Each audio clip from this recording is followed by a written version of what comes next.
اعوذ باللہ من الشیطان الرجیم بسم اللہ الرحمن الرحیم معزز ناظرین و سامعین السلام علیکم۔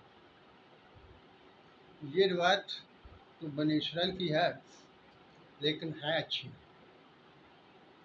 حضرت داؤد علیہ السلام کا زمانہ تھا۔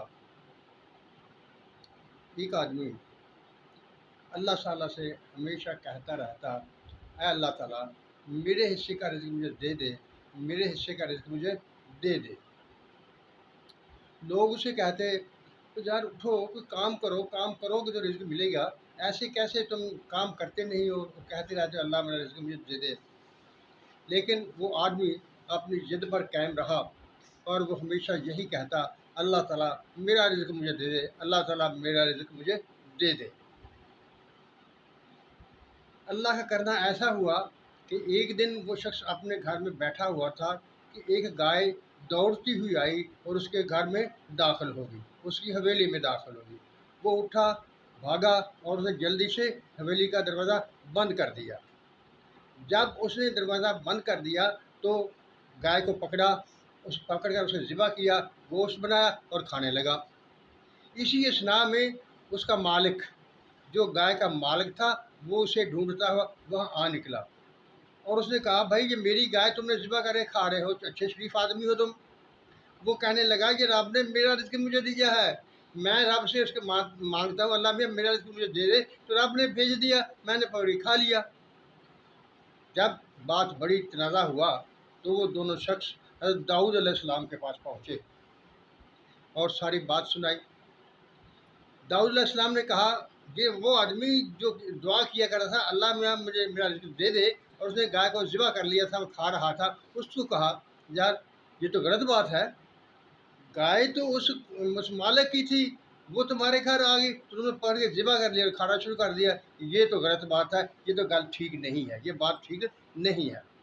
خیر داؤد علیہ السلام نے کہا ہم آج اس فیصلے کو رہنے دیتے ہیں، کل کریں گے یہ فیصلہ۔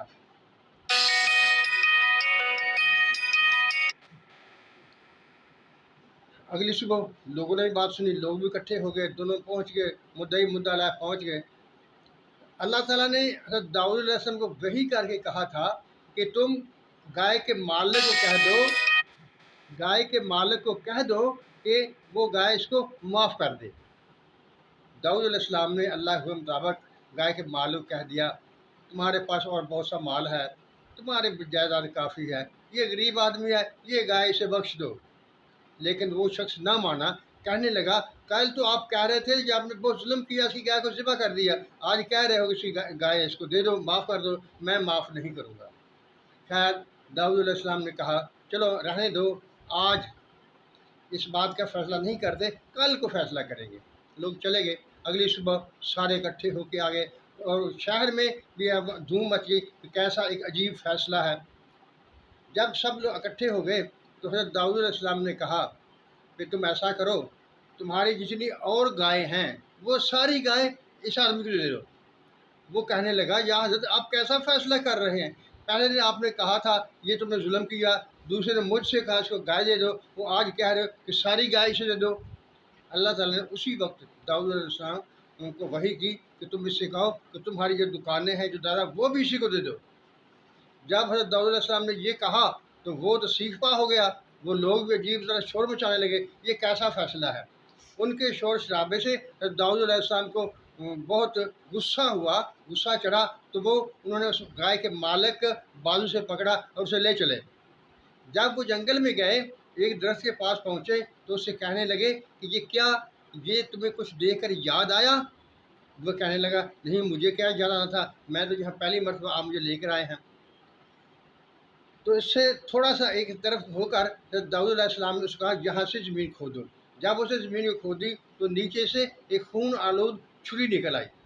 اس چھری کو دیکھ کر داؤد علیہ السلام نے اس سے کہا ابھی تجھ کو کچھ یاد آیا کہ نہیں یاد آیا؟ وہ کہنے لگا نہیں مجھے تو کچھ یاد نہیں ہے، حالانکہ وہ اندر سے کانپ رہا تھا، اسے پتہ چل چکا تھا جو معاملہ تھا کہ اصل معاملہ کیا ہے۔ جب اس نے اس پر بھی انکار کر دیا کہ مجھے کوئی بات یاد نہیں آئی تو حضرت داؤد علیہ السلام نے کہا یہ وہی جگہ ہے جہاں تم نے اس گائے کھانے والے شخص کے باپ کو جس کا تو غلام تھا تو نے اسے قتل کیا تھا اور اس کے